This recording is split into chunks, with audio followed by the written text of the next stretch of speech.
Hi there, and welcome to MS-DOS Game Reviews, where we play ancient games in an emulator and record it for posterity. So today we are looking at Space Quest 2, Chapter 2, Vohaul's Revenge, released in 1987 on the MS-DOS. So it's released by Sierra, and they made a bunch of really fun games, and they still claim ownership of the game, so you can buy the game on Good Old Games, and you get Space Quest 1, 2, and 3.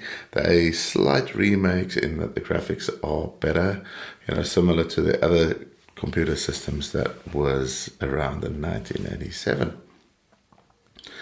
So you can see the original graphics were a little bit iffy, but you know what? The one thing that's really nice about these old games is they came with manuals. So let's take a look at this manual.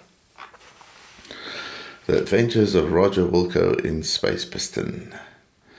So this manual looks a bit like a comic, which was really fun at the time. So I'm just gonna scale it a little bit here, and maybe there we go. Right, so let's read a space comic first. So there you have him. He's fighting aliens in Space Quest 1. He never actually hit any aliens, but there you have what was really common at the time as well, all the really silly ads for stuff you could buy that was advertised in comics, like nuclear explosive cigar loads, and it blows away your friends. There's some spider droids, and everything costs like a couple of buckazoids. And then there's a bit of a story, and this is the backstory to the game, so it's kind of interesting to read. As you recall from the last episode, our hero, sanitation engineer Roger Wilco, had foiled the dastardly plans of the evil Sarians by destroying the Seaclear star generator. So, yeah, he was a little bit happy there. And then it documents how he got famous, and the way that he tells the story is obviously a lot of hyperbole involved. There you go. If you get the game, you get from Good Old Games, you get this manual through, and you can spend some time going through it really slowly and reading all the various bits about it. Turns out in Space Quest 1 you defeated this guy who upset his plans, and he is out to mess your life up, So there you go. There's a little bit of a preview to the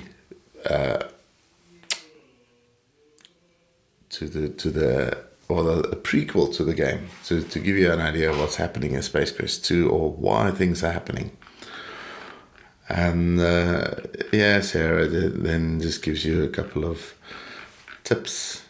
You can call, eat, climb, examine, look, get, drive, search, and use, And then it tells you to really look around and mess around in the game. Okay, I'm just going to skip ahead. I think there was a little bit more comic at the end. Okay, there's a little bit of a walkthrough just to tell you how to get around. And then not much later. Yeah. Yeah. So here we go. Meanwhile, in the star system, light years away, on a small asteroid revolving around an insignificant jungle planet, strange things are brewing. As we approach, we observe that it appears to be a massive hidden fortress. On a closer inspection, we observe what? Yep, just as we thought. A massive hidden fortress. Even closer still. Oops, wrong panel. Quit messing around, guys. Get us back to the story. Yeah, so it's very light-hearted. Back to the story. Vorhol tediously watches the viewing monitors in his shadowy chambers as one of his minions approaches. Yo, Vorhol, sir, I believe screen 5 may hold some interest for you. And yeah, then he sees that Roger Wilco is still alive, and because of his hyperbole and tall tales, he really annoys this guy. So yeah, he's made the target. He's made himself the target of this evil guy, and there you go. Little do you realize, Wilco, that a plan will accidentally void was nothing compared to what I have about to unleash. And there you go. Let us pop out of full screen here. And out of that, let's just close it. Okay, now we can go into the game.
Okay, so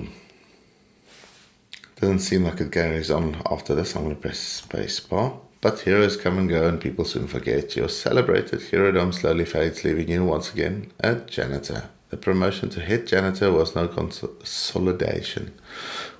consolation, especially since you are the only member of the janitorial staff. Nor was the transfer to orbital station 4. Sweating like a pork beast in a pressure suit while relocating space debris in zero gravity just wasn't your idea of a good time. Life sucks again. And they...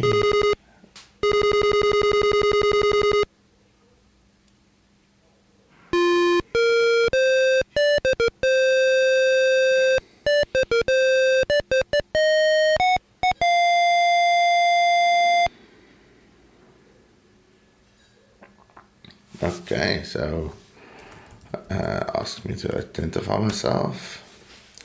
Orbital Station 4 is one of the many orbiting Xenon, your home planet. It is a transfer point for travelers seeking transportation to the various planets in the Ernon system. As we begin this chapter of our story, we find you, Avert, ace janitor, doing what you do best.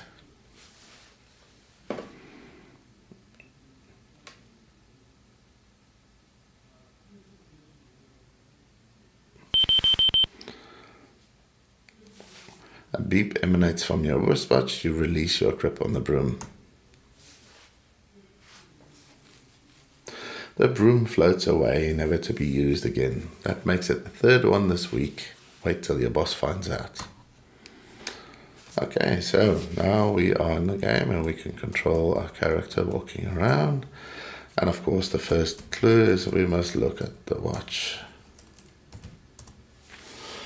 So we can press H. And your horoscope for today: keep up the good work. Today could bring that big promotion you think you deserve. Don't take any wooden buckazoids. And then T for temperature.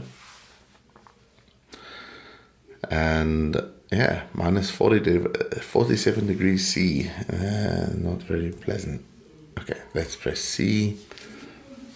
And here we have our little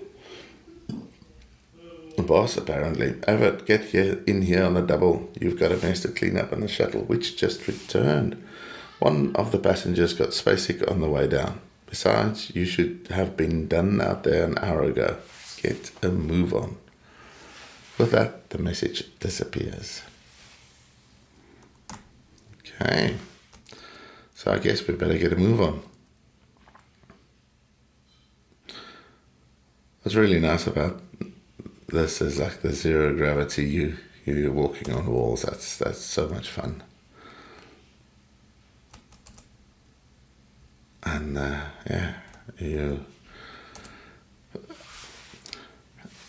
as I mentioned before, it's a puzzle game. So there are puzzles everywhere. And I played a little bit of this with a walkthrough because I got sick and tired of dying often. Okay, so we are decontaminated, and in order to keep this brief, let's just run a little bit into the game. So now you're wearing a proper janitorial suit. You can open the locker. Oh dear. Okay, let's move a little bit closer. Open locker. Get everything. Okay. Now you can do inventory.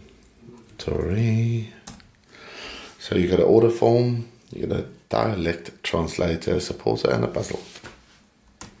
So you can look form. This is the order form you removed from a magazine for a free Labion Terror Beast mating whistle. It's ready to be mailed. So that's important for later.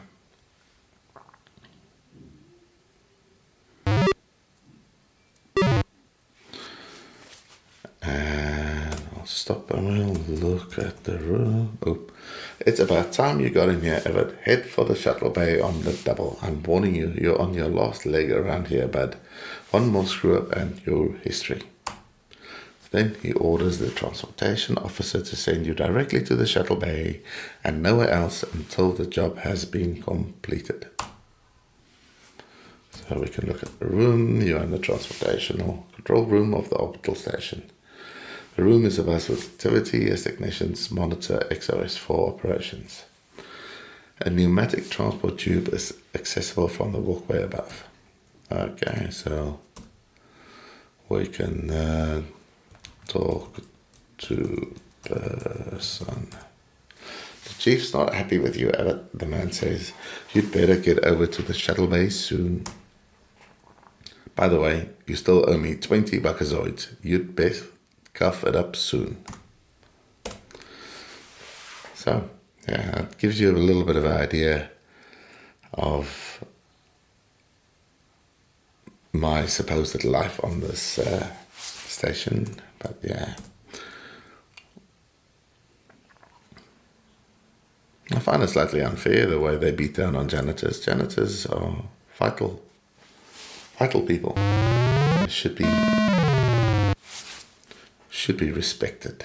Anyways, let's go clean up that mess.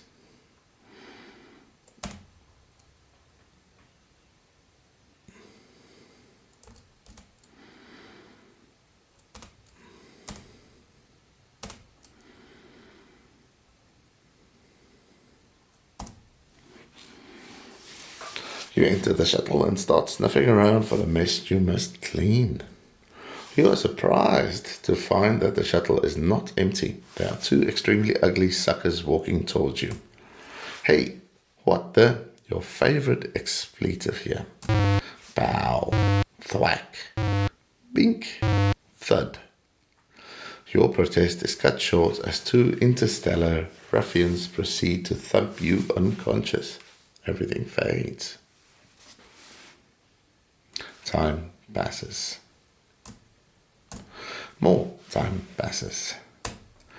A strange dream turns into the realization that you are being shaken and talked to by a voice unfamiliar to you. A dull ache triggers a distant memory of a scuffle in which you were the focal point. Upon awakening from your forced rest, it becomes quite apparent you aren't in Kansas or Xenon anymore. You find that you are being held upright and under physical restraint from both sides by, you guessed, the galactic goons you met on the shuttle. As you try to struggle free, you notice your hands are tied behind your back. As the eyes dial into focus, you make out an oddly disfigured being seated before you.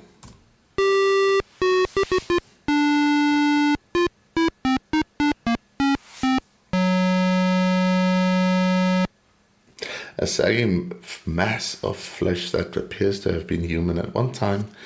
Tubes and wires extend from his body, leading to machines which keep him alive. Suddenly, his visage stirs and he begins to speak. Well, did we have a nice nap? I thought we would have to resort to drastic measures to wake you. Oh well. Welcome to my humble fortress, Everett. The name's Vorhol, Sludge Vorhol. I was the genius behind the star generator when it was still in the concept stages. It was to be my ultimate war weapon until some sissy pants scientists decided it would be better used saving lives rather than destroying them. What a waste of technology. Excuse me if I sound bitter.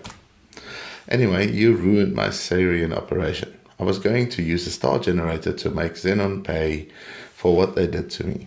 They were going to know my wrath in a big way. You somehow managed to change all that. Oh, I suppose I should have known better than to use those mental midget Syrians. That's not the point, however. You are responsible and you shall pay. Besides, I have another plan, and you'll not be around to foil it. I've devised a plan so horrible, so frightening, so diabolical, that no one will be able to stop me. Observe my latest creation. I intend to infest your planets with thousands of these genetically engineered door-to-door life insurance salesmen. I will at last reap sweet revenge from the scientific community that mocked me. My plan was to kill you, but I've had a change of heart. Ha ha ha, get it? He peers down at the hoses protruding from his chest and connected to a life support system. Forgive me, I'm a kidder. I've decided I would get much more enjoyment watching you suffer. My associates will escort you to the surface of Lapion, where you will perform many painful hours of manual labor in my mines. Be seeing you. An injection renders you unconscious. Your drugged carcass is loaded into a shuttle. Upon reviving, you look through the viewing port to see Vorhol's massive asteroid fortress getting smaller. So yeah, these guys, they definitely know how to set up a good story, and here we are.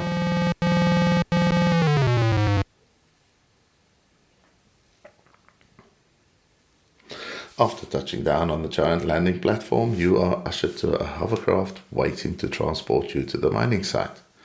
Utter despair sets in.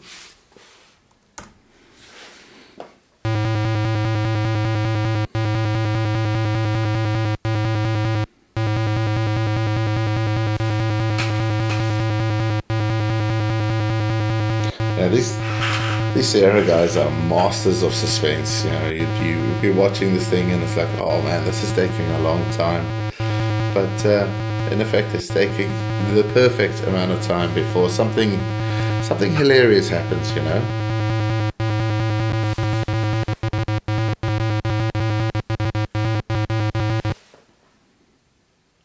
Uh-oh.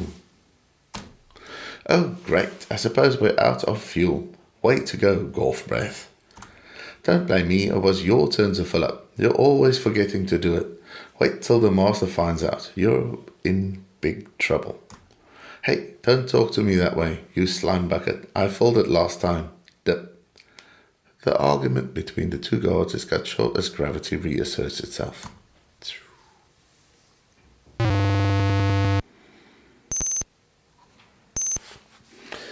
Alrighty.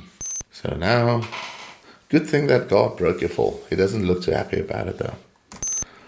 there you are. You can look around. You seem to be in a rather exotic forest. The growth here is unlike anything you are used to. On the ground lies the wreckage of the hovercraft you crashed in. Nearby are bodies of your former captors. So let's do search body. You search the grotesque body and find a small thin magnetic card. It looks like a key card. You seem to recall seeing one somewhere in the past. Okay, get card. Oh, we've got the card. Let's go take a look at this crashed thingy. Look, craft. The hovercraft has been reduced to a mound of twisted wreckage. Everything that was straight is bent. Everything that was bent is benter. There appears to be no salvageable parts. Let's search the craft. Oh dear. Yeah. Search craft. Everything you see inside is twisted and bent. You do notice a button that is flashing light next to it. It seems to be emitting a high-pitched beep. Let's press the button. You press the button, the light goes dark, and you no longer notice the high-pitched beep. Okay, so if you press escape, you have save, you have action C, object, inventory, special. So let us save the game, and yeah, we'll make another one. We'll call it review. Why not? Okay. Now the reason I'm saving is because in this game you die often. I mean, this looks perfectly natural, but right here is a trap, and you die. So don't walk there. Okay. So you get told don't die, right? So let's restore the game. Right. So save often. In this game, save really often. So off to the right, you can wander off the screen. There are some mushrooms, perfectly harmless looking mushrooms. And you can look around, and very large mushroom-like creatures. Look, mushroom. Aside from their enormous size, they appear to be your garden variety mushrooms. And now you can walk up to it, and you die. So, this game, you die often. And each death has a nice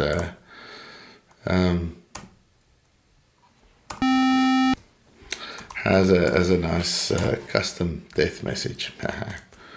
So excuse me, the little beeping sound there, that was a tracker, just so you know. So you'll wander off the screen.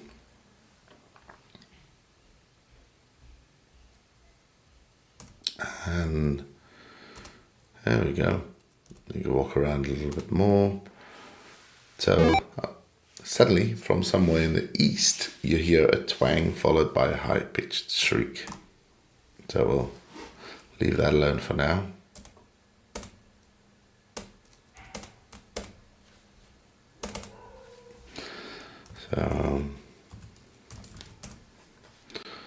So we got a spore, and we also need some berries for later.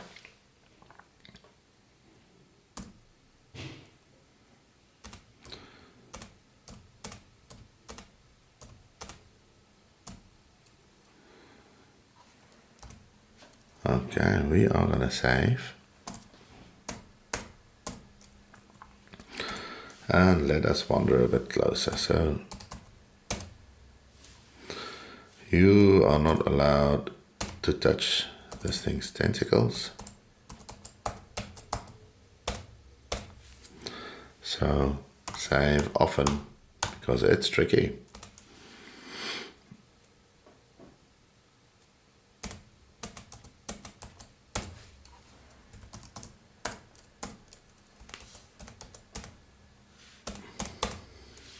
Alrighty.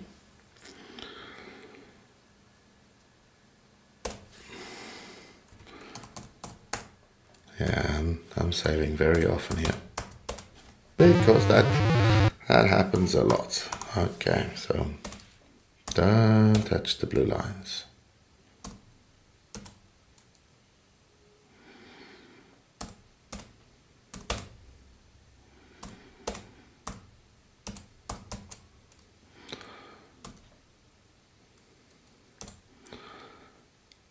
There we go, and we can get berries. You snack some of the odoriferous red berries, so let's do a taste. Berries. You get them near your mouth, then notice the pungent scent. Wisely, you change your mind. So that's an important clue. Let's save the game and see if I make it through here again.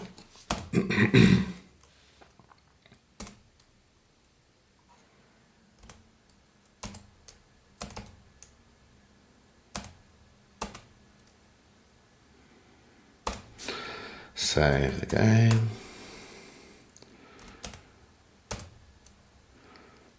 This one is more tricky than it looks, I can assure you.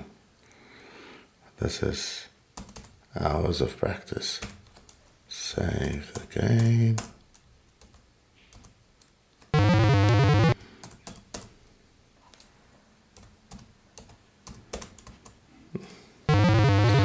And of course this guy can't jump over one of these tentacles, he has to walk. Okay. Anyways, let's show you the death scene, by the way, since it's there.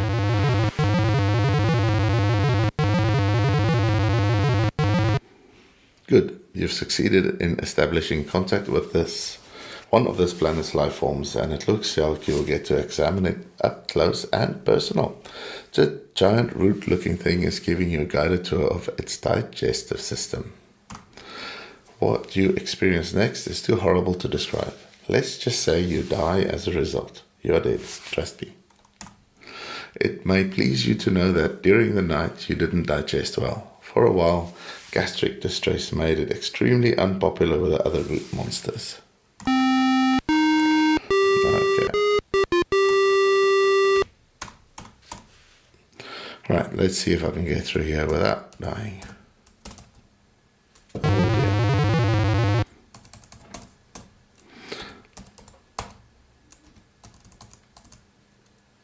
Okay.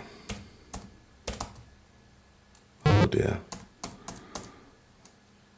Okay.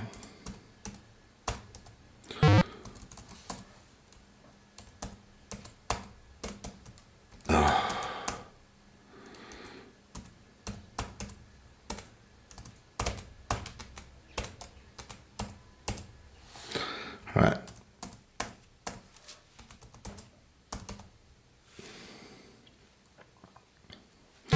I did not touch it.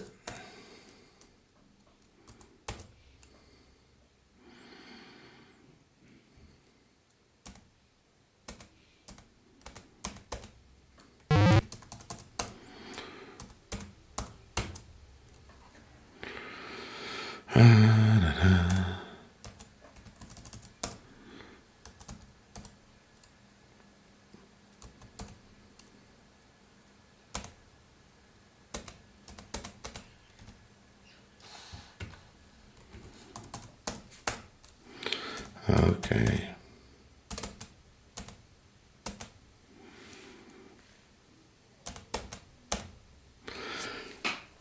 So, save often.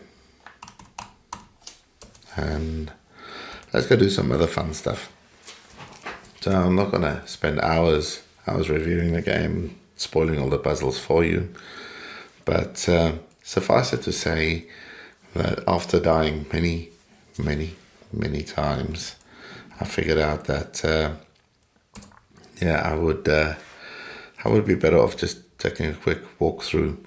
And many walkthroughs exist for this game online, so it's not a difficult Google search if you do get stuck. Of course, it's a form of cheating, all these walkthroughs. So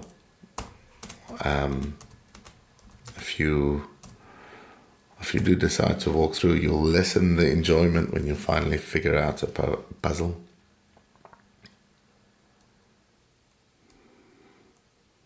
You hear something. It sounds not unlike the hovercraft you're wrecked in. So yeah, if you didn't press that button, there would be somebody shooting at you right now, but now they're far away. Okay, so we'll do the mail form. Look box, just so you know what we're doing. The mailbox looks typical for a mailbox. There is a slot, a tray, and a sign. So we'll mail the form. You drop the order form into the box. The mailbox hums and buzzes for a while. Then an object of some sort drops into the tray at the base of the box. The machine goes silent. Look at the tray. The tray is actually a small indentation on the lower part of the machine. It is currently bearing what looks like to be a whistle. Get whistle. Okay. Let us sally on then.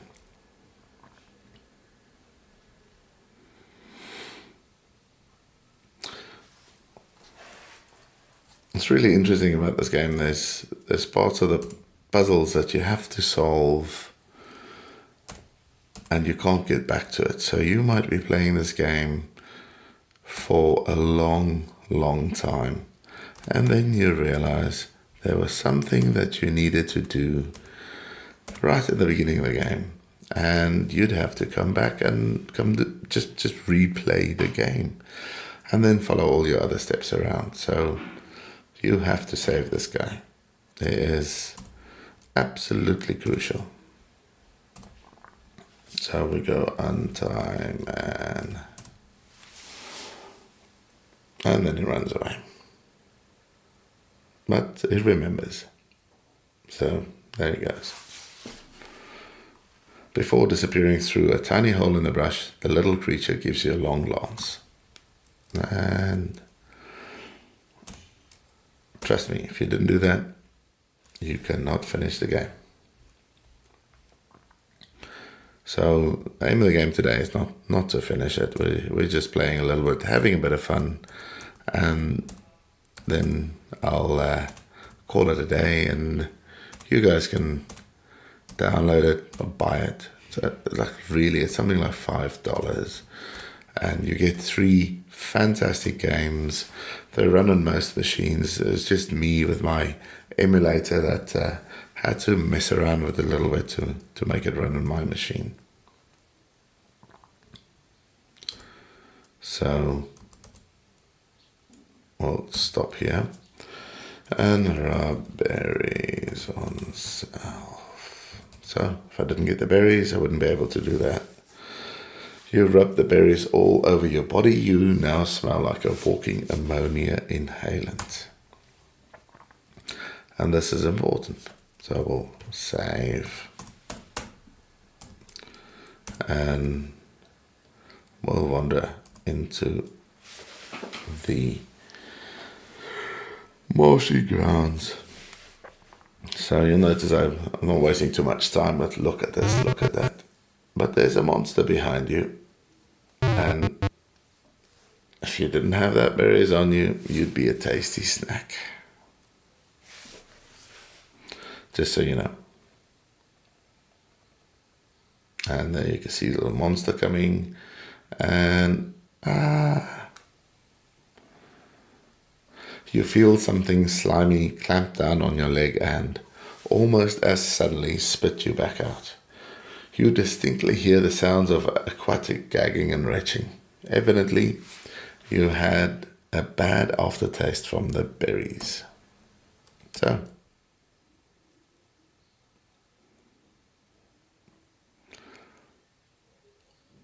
you have stepped into a deeper area of the swamp. You are forced to swim. So now we're swimming, and instantly you can just hold your breath, which causes you to dive.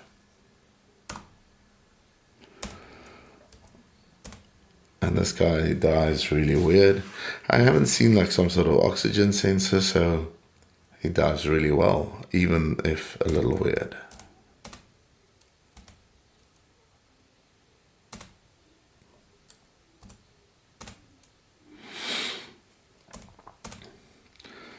And what we're going for here is also a little bit of a prize. There's some light shining from up there. And I don't know how you would know about this without accidentally stepping there. But there you go. And you can look at the room. And a small grotto below as well.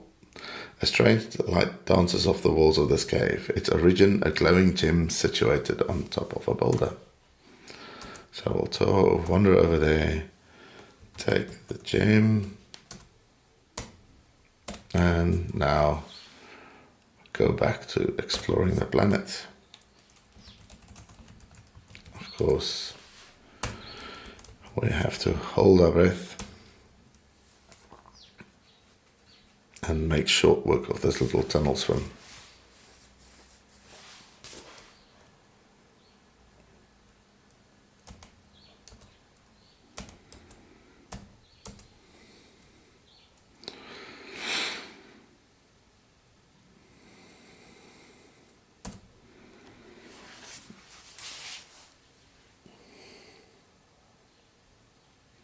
Yeah, this is a brilliantly made game with a fantastic backstory. I have to admit, it provided me with quite a lot of entertainment. So, especially the very, very many interesting ways you can die, completely unexpected.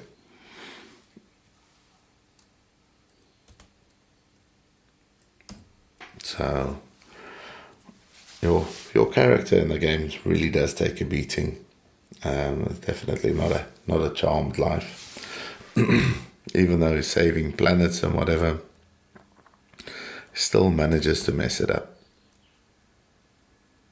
So there we go. Hey, let's save again. Haven't saved in a while.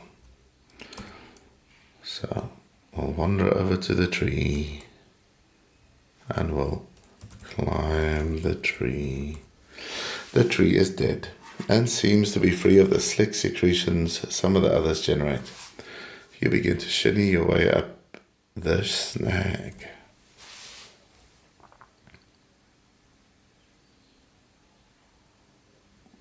Crack.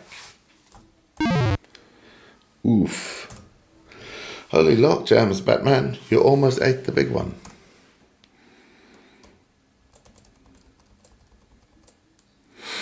And there you go. Shimmying down the forest again. Happily, cheerfully, trying to find some measure of safety. And of course, yikes, you have been snared. Suspended above the ground, you are unable to move freely. So, as what happens quite often in this game, you seem to be either semi-stuck or something's going to happen. So, earlier, with the spores, never mind. After a while, the cerebral fireworks begin. Capillaries begin to burst under strain. You pass out. Once again, time passes. And then some more time passes. While unconscious, you have the strangest of dreams. You imagine your name is Larry. You are wearing something known as a leisure suit, apparently made of 100% synthetic materials and proven to generate large amounts of static electricity. While prowling a locale known as the land of the lounge lizards, you spend your time badgering women of the area to participate in bizarre mating rituals such as... Just then, Consciousness begins to creep in. Oh, that was a nice plug for one of the other games. Your head begins to clear and you realize you have been imprisoned. Your captor appears to be that large oaf sitting near the fire. Okay, so we'll talk to the man. Hunter seems to ignore you. We'll talk to the hunter. Your hunter stands and takes a long look in your direction. His face, though strange in its own right, bears an expression one might see on a freak show patron. He moves closer. Okay, so now he's close. And throws spore at man. Boink. And dot passes out. Upon impact of the ground, the spore opens and spews its dust into the air. The hunter falls to the ground paralyzed. Okay. Search the hunter. You search a large but not to mention uncleansed body of the hunter. You find a key which might unlock the cage. Other than that, you find only a few assorted parasites clinging to him. Take key. Reach through the bars and take possession of the key. Unlock door. Oh dear. Slip the key into the lock and give it a turn. The lock snaps open. Open door. Open the cage door. And there we go. Look around. You're in a well-hidden clearing. It is surrounded on three sides by large, smooth rock formations with brush to the north. A cage is below one of the formations.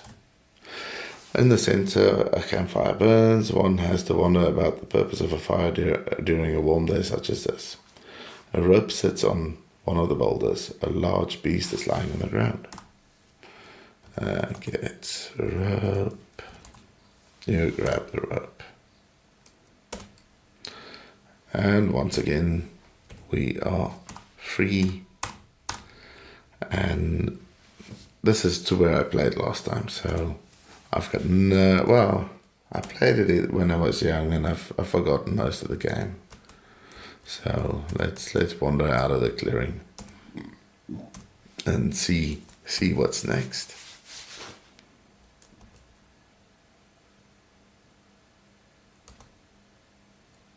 There we go. Oh dear.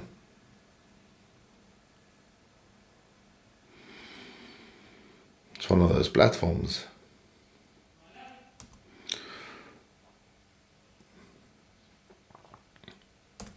And I bet they're looking for me.